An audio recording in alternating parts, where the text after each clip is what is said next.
Okay, it's a privilege to have Australian cricketer Alex Carey joining us this morning from Adelaide. He's got such a fascinating story and he's had an amazing few years in the Australian cricket team. Welcome, Alex. Thanks for giving us a little bit of time here. No, pleasure. Thanks for having me on and looking forward to this chat. Excellent. So joining us, also got Matt Sculthorpe, our first 11 captain, and between the two of us, we're going to find out a little bit more about you. Obviously, a lot of us have watched you play for Australia, but let's dig a little bit before that. And I suppose the first question I'll throw your way is you grew up in South Australia, went to Brighton High School. Now, before we get on to sport, what were your memories of school at Brighton? And if we were to ask a few teachers to describe you, what do you think they'd say?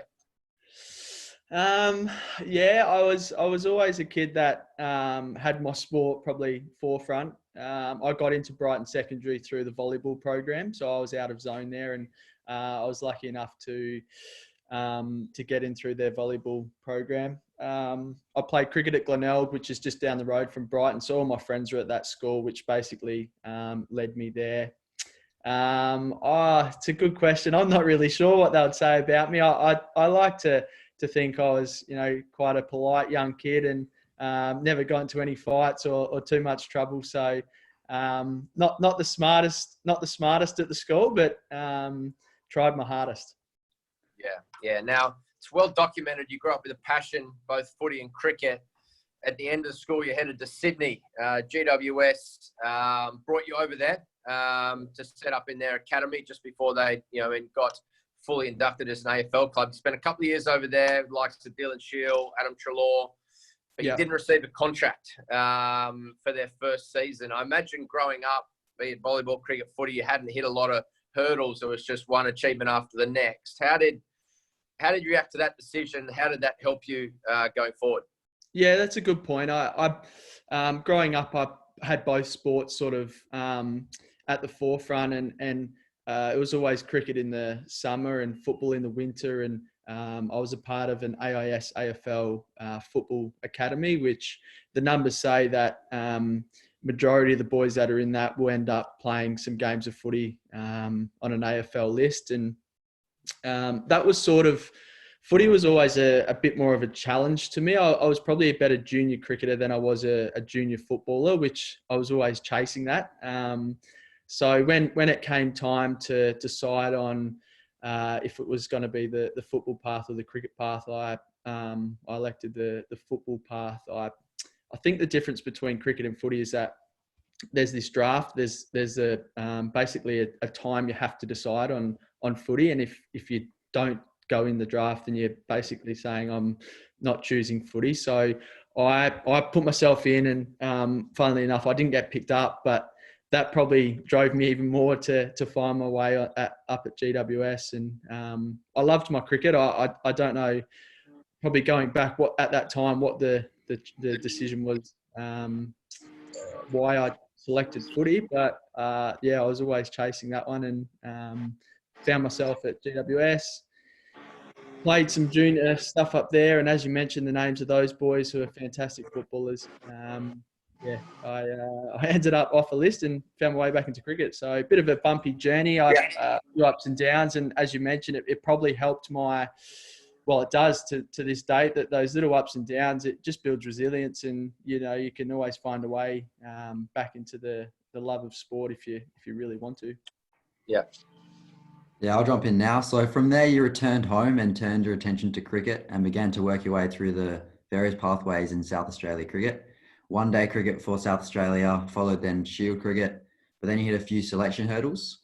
Talk us through the beginning of your state career and how your previous AFL journey helped you get through this and get going. Yeah, so it's again a good point.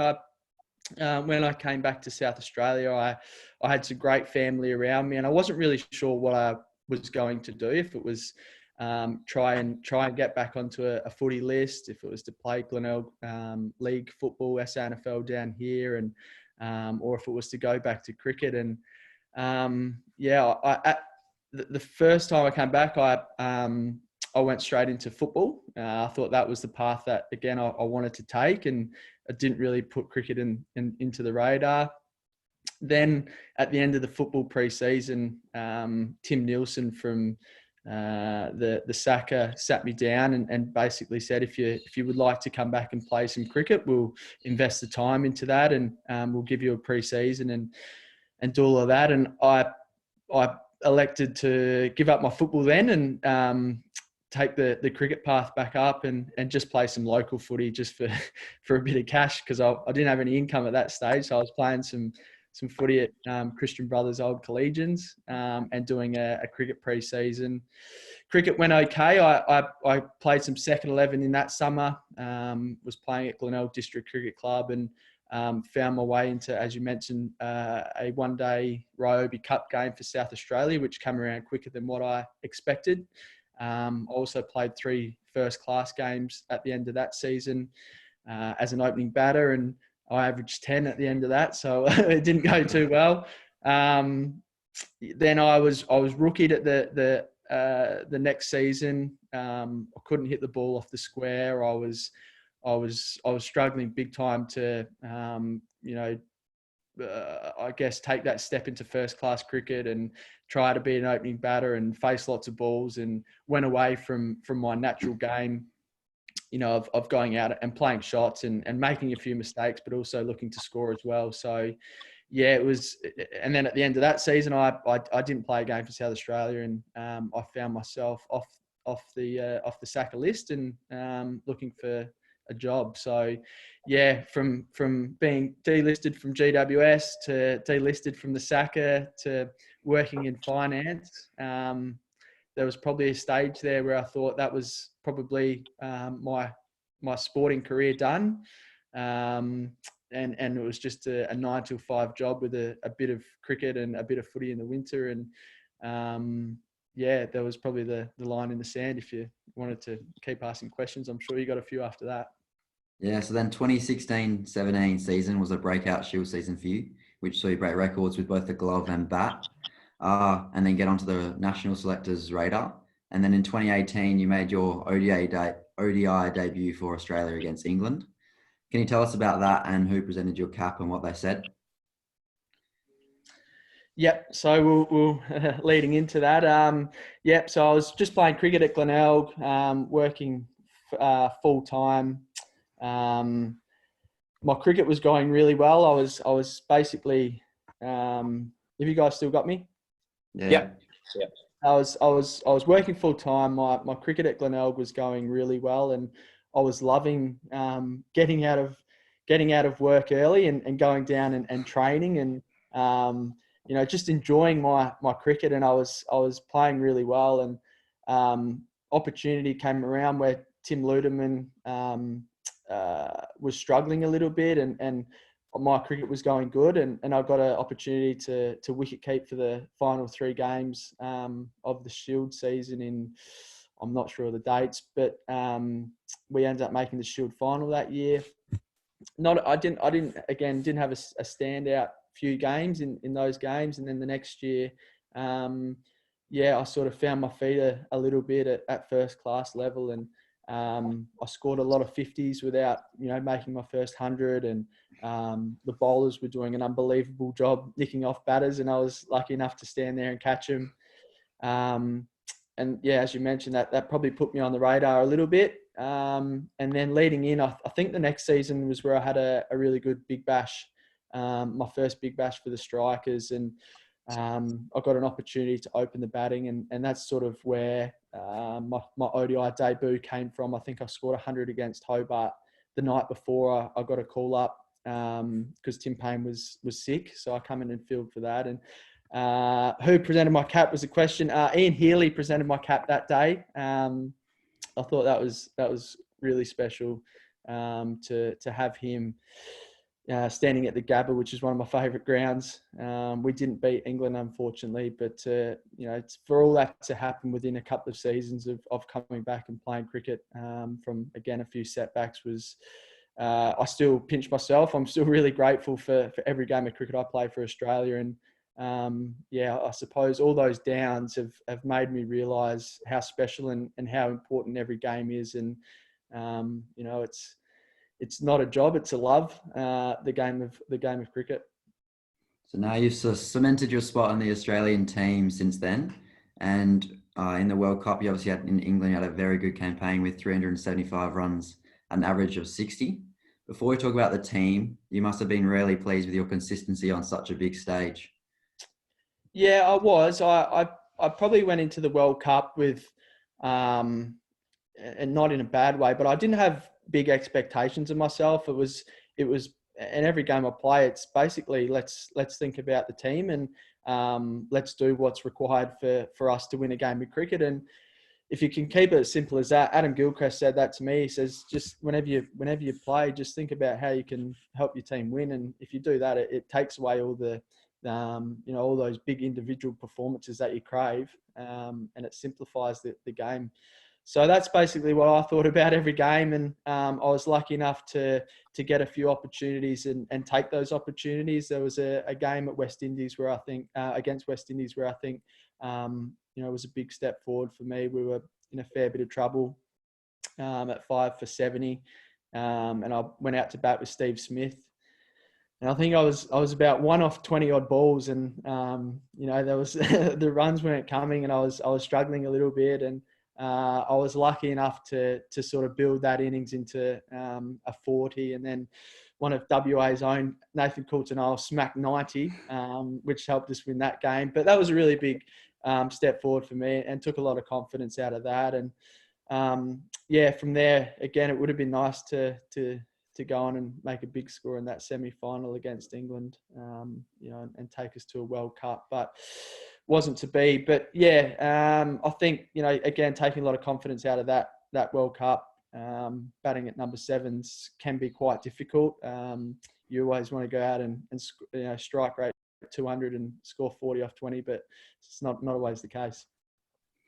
Yeah, so I'm sure there was a few surreal moments at the World Cup then, like playing against Virat Kohli or Ricky Ponting coaching. Can you tell us about them? A bit about that? Yeah, Ricky Ponting's a good name to bring up. He was going to be still is my Delhi coach this year.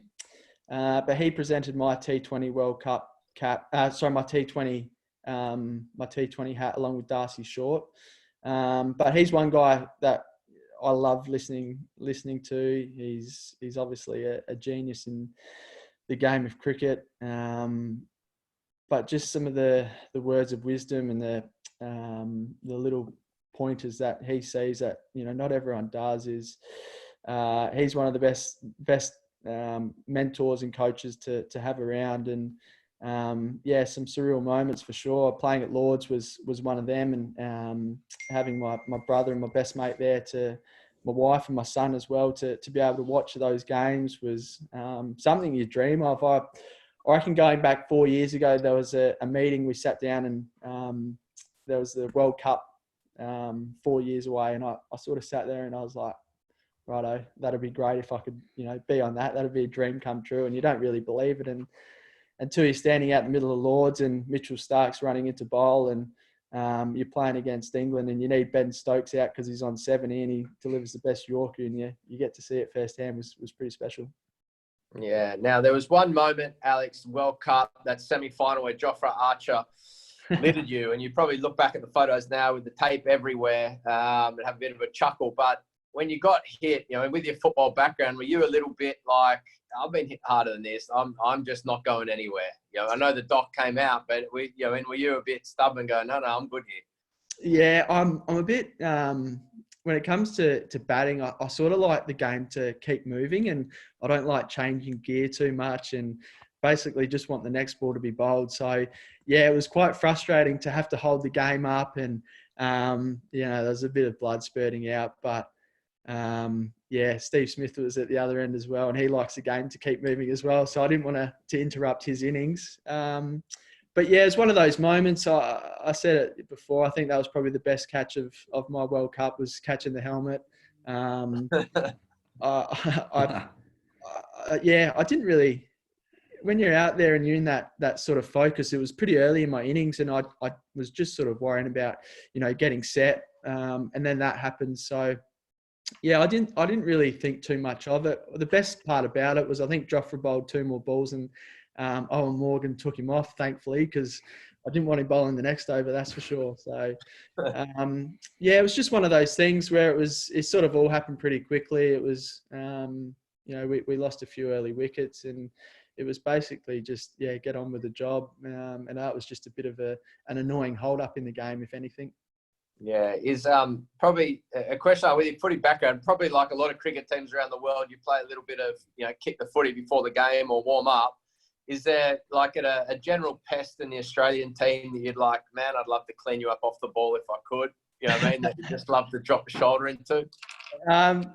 Kane Richardson and I are pretty close. He's a fellow South Australian, and in the warm up, one of us is normally tagging the other bloke, and basically he gets the heart rate up a bit more because you're trying to get away from him, and there's a few little cheap punches in there. So he's one guy that doesn't mind a little biff, but the first one to run away from a fight. It's a pretty good group of lads. Finchy gives the odd cheap punch as well. He's not the fittest of lads, so he gives you a little one just to put you on your haunches.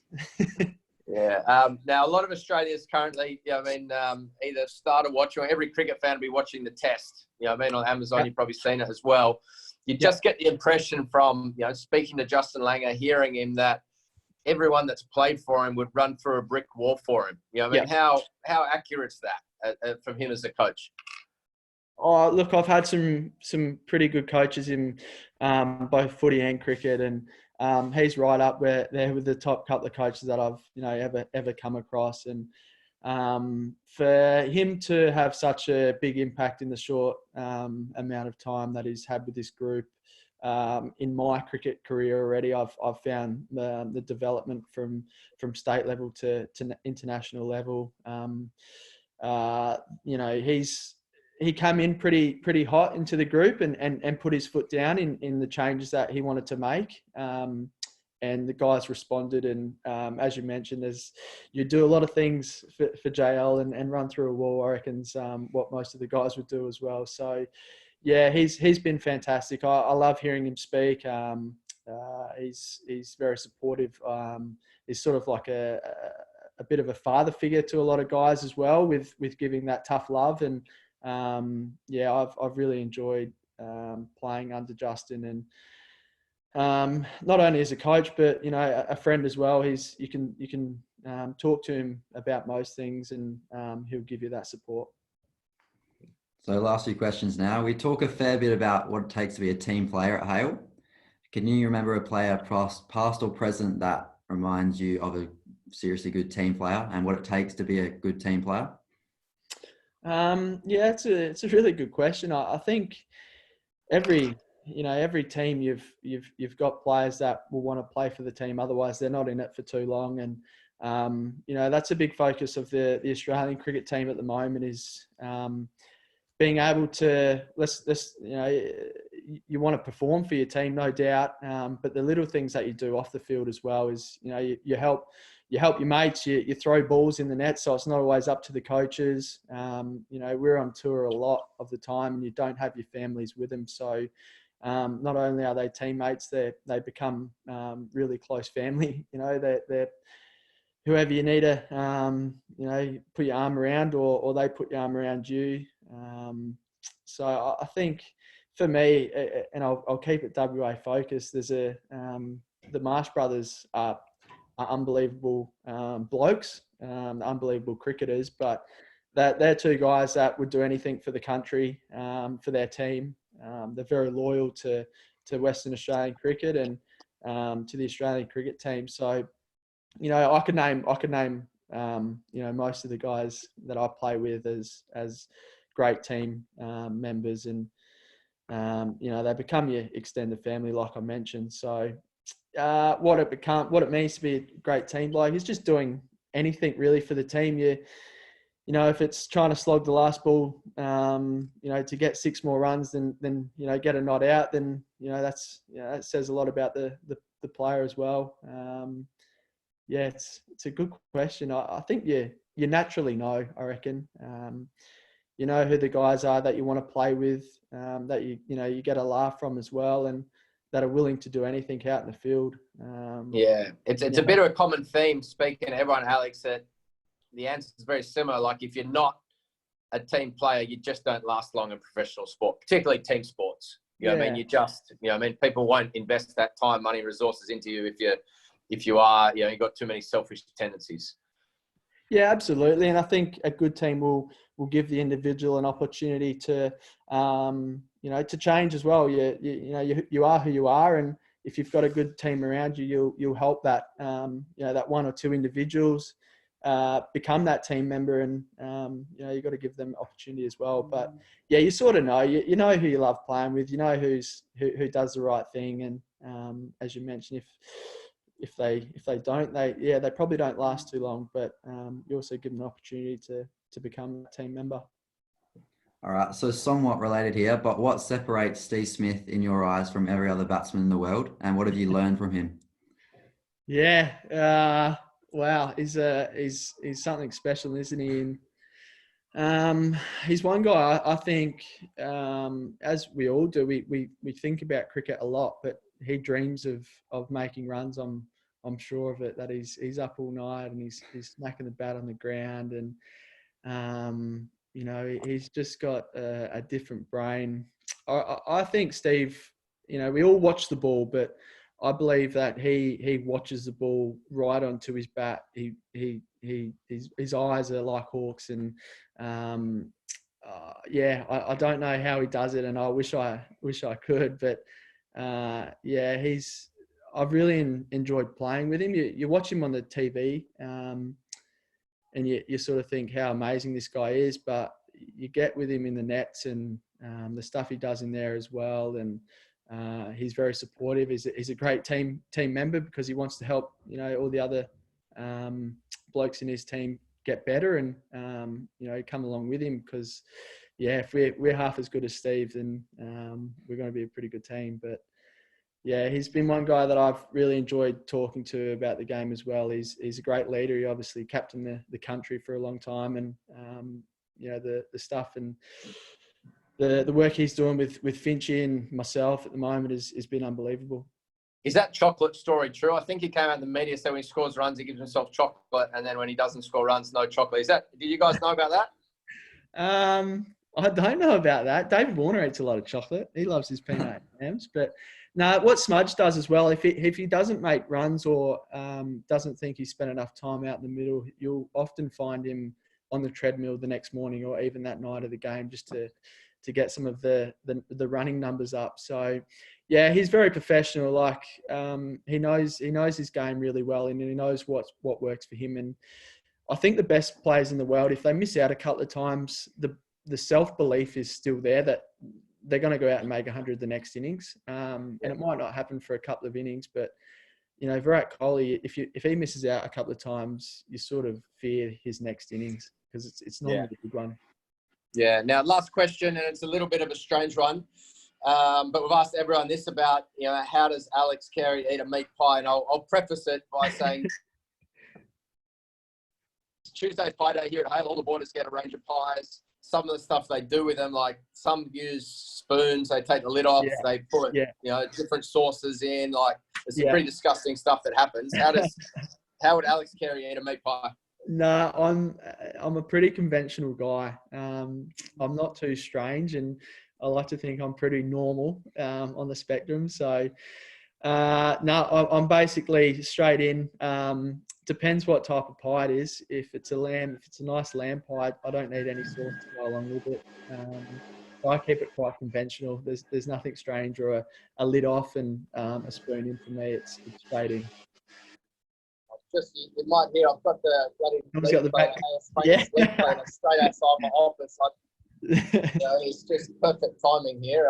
They just push the leaves. They actually don't pick them up. They just push them somewhere else. So I don't really completely understand the point of the leaf cleaner, but we would have got that. Now, Alex, he's gone now, but thanks for your time. Really appreciate it. I know, I mean, you've still got plenty to do, and, you know, wishing you and your family a safe couple of weeks down there in Adelaide, and hopefully we can see you back out there for Australia, middle of this year or a bit later this year. And you've had a fantastic start to your international career, and I know there's going to be a lot of people as a result of this interview at Hale really supporting you for the next, in 5 or 10 years.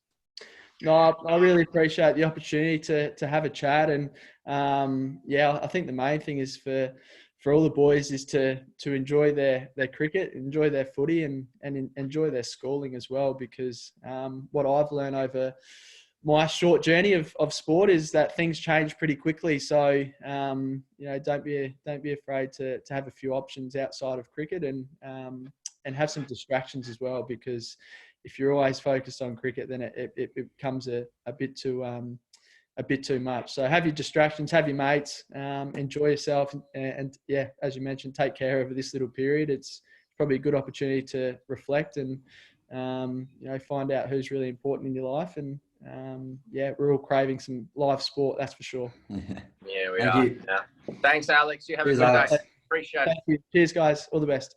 See ya.